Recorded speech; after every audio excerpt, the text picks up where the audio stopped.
Good morning and welcome. This is episode number 27 of our study of the book of Hebrews. Today is Hebrews chapter 12, verses 5 through 11. What we have been talking about mostly in these really in the past two chapters, we have been talking about this concept of faith and how important faith is. Now, faith is, as we have defined many times, faith is the belief plus the action or the obedience to walk in that faith. So God calls us to have belief. He wants us to believe, but if you believe, but you never act upon it, what good is that faith? That's what the writer of the book of James says, that if you don't act upon the belief, that's no different than what the demons have. The demons believe, but they don't act upon it. They don't follow it. They don't love God.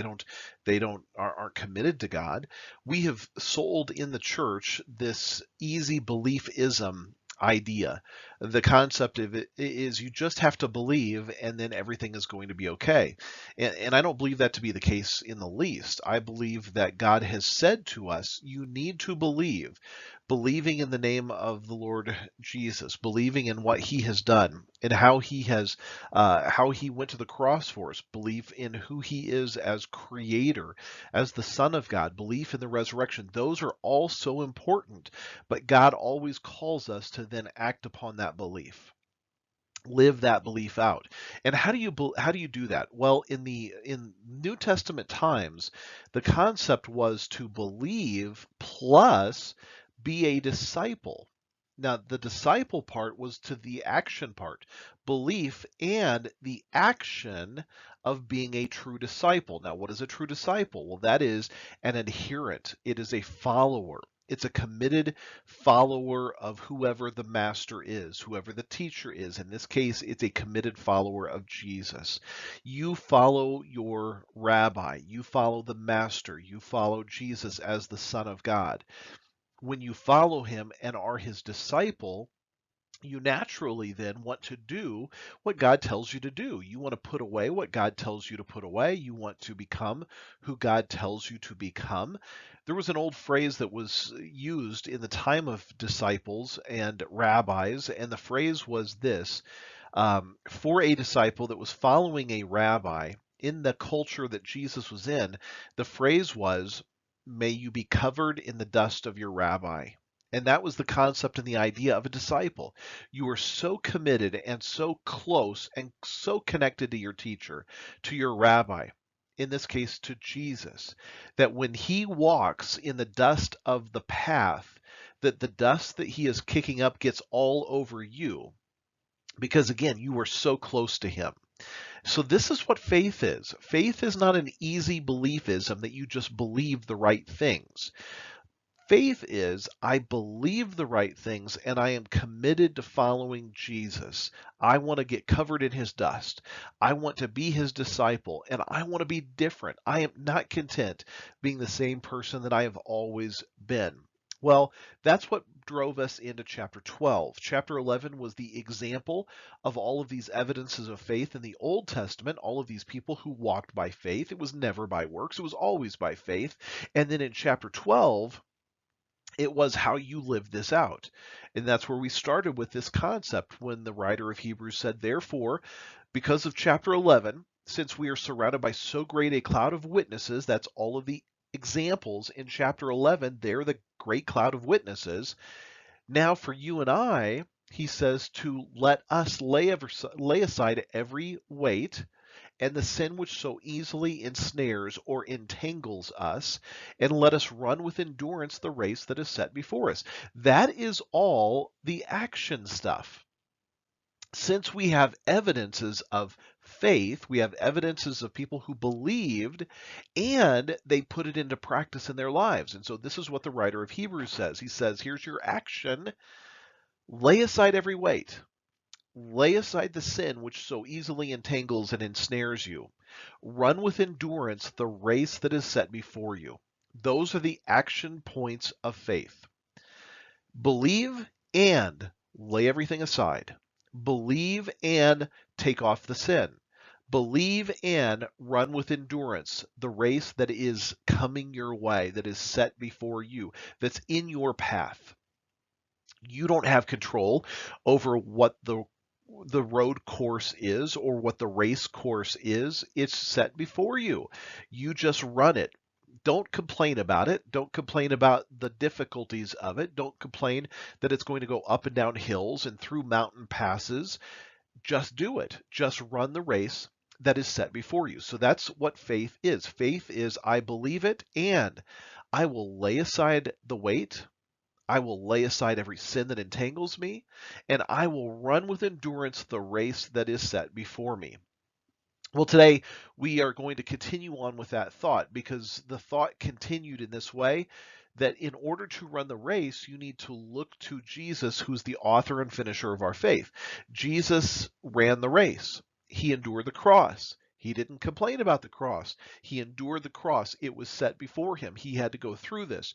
But once he went through it, he experienced what true joy is, and that is he went to sit at the right hand of the throne of God. So if you're going to run the race, you need to look to Jesus in order to run it. And then we looked at the thought of considering him. Consider Jesus when you're under difficulty and hard times. Consider Jesus when he endured hostility from sinners against himself. You don't be discouraged when things come against you. Just keep looking to the model of Jesus, the example that he set, and you keep striving, you keep running, you keep persevering when you feel like giving up, because Jesus didn't give up and he kept going. So when you feel like just quitting, you look to Jesus and you keep running and you keep enduring. Well, we're going to go on with that concept and that same idea of looking at why does God allow difficult times? Well, often the difficult times are allowed by God because he is doing a work in us through those difficult times. So let's look together. Chapter 12 verse 5 starts in this way. And you have forgotten. So I want to just stop right there for just a second. And this is a reminder to all of us. And you have forgotten. What have they forgotten? Well, one of the reasons for the discouragement among the Jewish Christians that the writer of Hebrews was writing, and one of the reasons he was writing this, is because they saw no reason why God would allow difficult times to arise. They forgot the principles regarding the chastening of the Lord. They had the concept of in mind that many of us do. If God is going to come into my life, then from that point, my life is going to be easy. It's going to have no affliction. It's going to have no turmoil. It's going to have no hard times. There's going to be no suffering. And as a result of that, when difficulties, when hard times, when suffering occurs, they became very discouraged. Well, it's the same thing that happens to us. We have this faulty concept of theology that says nothing bad will ever happen. There will be no suffering. God will give me money. He will give me wisdom. He will give me wealth. He will give me health. Those things will occur from God. Health, wealth, and wisdom. He's going to give them all to me, and I'll never go through any hard times. If that's your theology, then when hard times come, you will be like the Hebrew Christians and you will be very discouraged because you will have thought God should do something different. It will cause you to doubt who God is, and it will cause you to really question your faith. So get it wrapped in your minds today that God does allow hard times.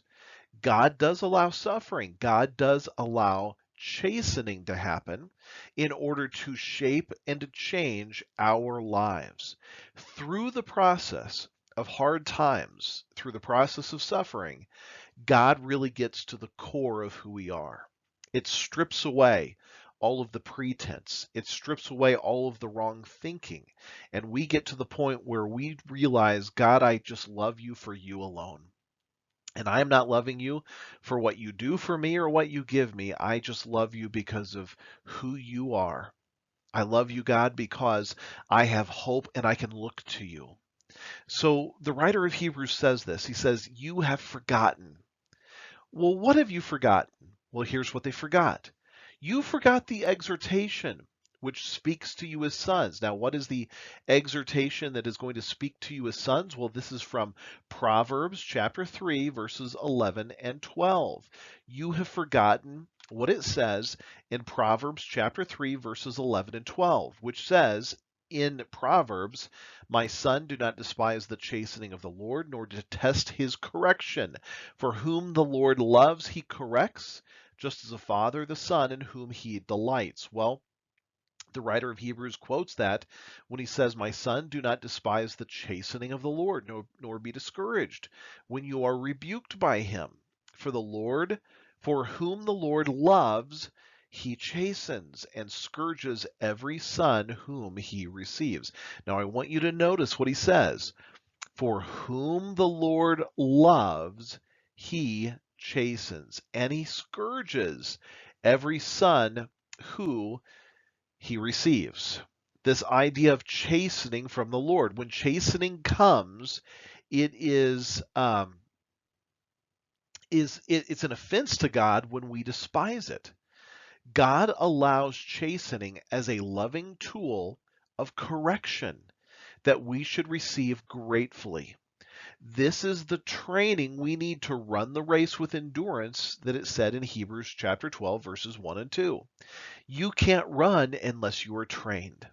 Now, if any of you are runners or athletes at all in your life, you know the work that it requires to be a runner or an athlete. You can't run a marathon in terrible shape having never run at all. You can't go from sitting on the couch all of the days of your life to getting up and running a marathon. You have to be trained. How does training occur? Well, it occurs little by little. It's work, it's effort, it's a progressive thing that takes place in your life. In the same way, if you're going to run the race of life, God has to train you. And the way we are trained is through hard times. We're trained through difficulties. We're trained through suffering. We're trained through conflict. God allows difficult times. He allows difficulties to us in order to train us in the midst of the problems that we go through. By the way, this is why James recommends a prayer of wisdom in the context of enduring trials, when he talks about counting it all joy when you encounter various trials in James chapter 1. God uses those hard times to shape and to refine us. Again, what do? Well, it strips away everything that is unnecessary. In order to run a race, you've got to have the weight stripped away from you. You have to eat right. You have to train right. You have to have your muscles right. You have to prepare yourself and train yourself to run that race. In the same way, to run through life, you've got to be trained, and all of the junk has to be stripped away if you're going to be effectively running for Him. Well, let's keep going and find out what the motivation is behind all of this. Why would God do this? So he says this: if you endure chastening, meaning this is the time, this is how God shapes us. God allows. What is the chastening going to look like? Well, sometimes he allows suffering. Sometimes there are difficulties. Sometimes you're going to encounter trials. You're going to encounter tests. You're going to encounter conflicts. You're going to encounter a lot of dysfunction. There's a lot of dysfunctional people out there. And when you encounter all of these hard things, all of these things have a way of refining you and shaping you and helping you to understand God's truth. So endure the hard times. God is dealing with you as with sons. So this is not a male-female thing. So don't think of it in that way. A good father deals with their sons or their daughter in the hopes of disciplining them so that they will have maturity, so when they leave the house they will be healthy, functioning adults. That's the goal of a father. We have a better father than any of us could possibly be, and as a better father, he wants to grow us into maturity so that we're able to go through life with making good, wise choices and not doing foolish, unnecessary things. He goes on to say, "For what son is there whom a father does not chasten?" Now, the word chasten is the word discipline. discipline. The word discipline, by the way, means the saving of the mind. So read it this way. God deals with you as his children. For what son or daughter is there whom a father does not discipline for the hope of saving their mind? I have 6 children, and I desire my children to be healthy adults. I want them to make far better choices than I have made in my life. I want them to be wiser than I have ever been. I want them to love God more than I have ever experienced love for God. I want them to be better than me. And how do I get them to the point of maturity? Well, I don't just give them everything that they want. I don't let them throw a fit and a tantrum. I don't just spoil them endlessly. I love to give them gifts and to give them blessings, but I don't just do that continuously. Instead, I want to discipline them. I want to experience joy with them, but I also want to discipline them because I want to grow them up and help them to be mature. So he goes on to say, but if you are without chastening, so if you're without discipline, of which all have become partakers. So if you're a Christian, you're going to experience the discipline of the Lord. There's no way around it. You can't do anything about it. You're going to experience it if you're really a follower of his. If you are without discipline, of which all of you have become partakers who are reading this, then you are illegitimate and not sons. The ones who have never been chastened or disciplined are not his children. If you're going through hard times in life, you're going through difficulties, you're being disciplined in some way, you're growing to maturity, you could just take that as a wonderful thing because that means that you are a son or a daughter of the Most High King. That's good news. If you're not being disciplined, then you're not really his. Those who do not experience discipline aren't really children of God. A true mark of being a follower of God is that you will be disciplined. That's the mark of a true son or a true daughter. We experience this all the time. God is constantly shaping us and refining us and teaching us and showing us and helping us move to maturity in a variety of ways. Yes, he's a loving father. Yes, he's a kind father. Yes, he blesses us. But one of the things he's most concerned about is not your comfort. He's concerned about your character. And the way character grows is through refinement, chastening, and discipline. Let's keep going. Furthermore, we have had human fathers, every one of us have, and those human fathers, they did correct us. And we paid them respect, or at least we should have paid them respect. They disciplined us, they corrected us, and we had respect for them when they did so. Shall we not much more readily be in subjection to God the Father of spirits, and live? For they, who is the they? Well, that's our earthly fathers, your earthly dad, indeed, for a few days chastened us as seemed best to them. So dads disciplined and they thought that they were doing the right thing and they thought it was best to them, and they did do that when we were growing up as children. But he, that is God the Father, he disciplines us for our profit, that we may be partakers of his holiness. Now that's his ultimate goal, that God takes us from the point of salvation where we are infants in Christ, and he wants to grow us to maturity. And what is maturity? What's the ultimate sign of maturity? Is that we are partakers of God's holiness. Here's the sign of maturity, that you become holy. You become holy in the way that you live, the way that you think, the way that you act, the way that you go through the journey of life. And if you're not holy, God will discipline you to get you to holiness. He'll correct you. He will use others to correct you. He will correct you through his word. He will correct you through his spirit, or he will correct you through hard circumstances that you are going through. It seems like For most of us, the more stubborn we are, the harder the issues are that we deal with. But why is God doing that? He's doing it not because he hates you. He's doing it because he loves you. And as a father loves his child, God will discipline us to grow us up to maturity so that when we leave, the metaphor of when we leave the house, that we go out into life making good, positive, wise, holy choices with how we live out life. One more verse, and then we'll wrap this up today. Now, no chastening.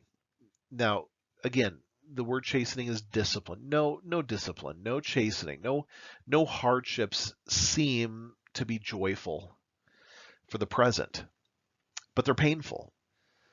None of us love going through the hard times.